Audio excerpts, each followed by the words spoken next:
Paul Lee, I'm at Terminal 2 right now where things are quiet, just like Terminal 1. If you look at the departures, things are running smoothly. And if we move over here to the TSA lines, you're going to take a look at this and say, what lines? There just aren't any at the airport right now. Things are looking great here, but people within the building are starting to wonder, how much longer can this go on for?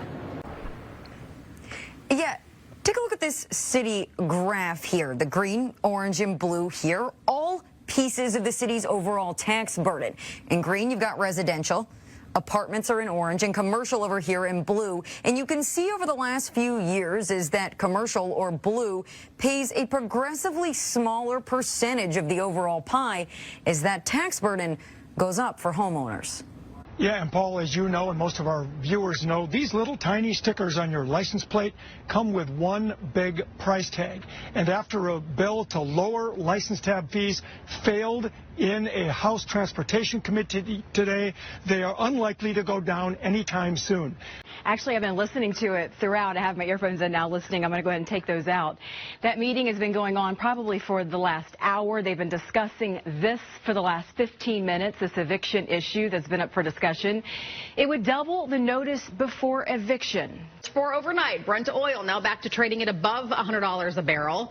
As for what you pay at the pump, it also increased by a penny overnight. Average in Minnesota now at $3.45 a gallon. The national average inching closer to $4.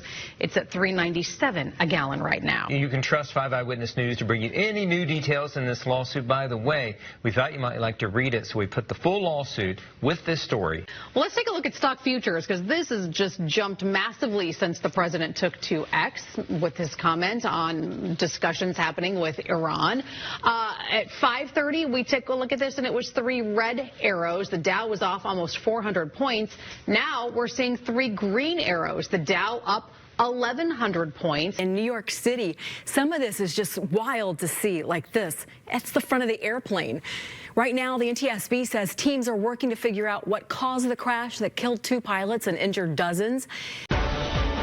Millions of dollars now on the table to help renters in Minneapolis in the wake of Operation Metro Surge.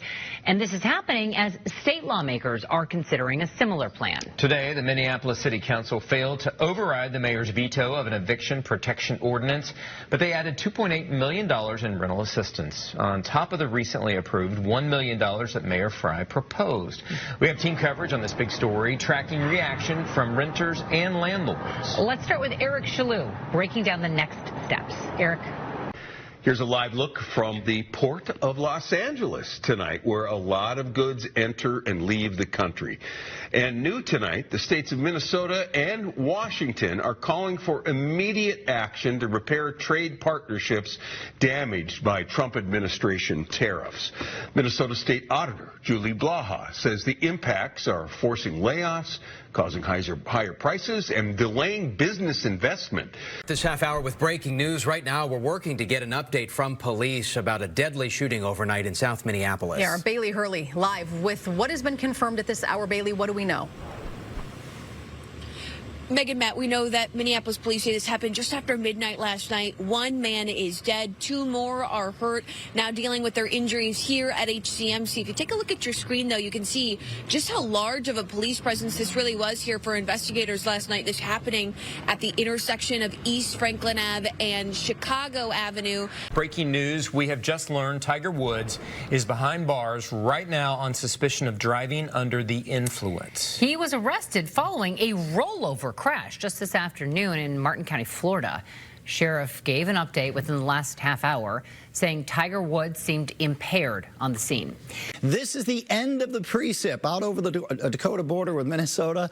This is all moving to the east. By the time that edge gets here, this is what I've timed out. The back edge of the rain will get to the Twin Cities between 9 and 10 o'clock, so we can expect things to dry out after that, and this afternoon looks like it will be all dry. The state pretends your car is still worth 90% of its original value after 3 years.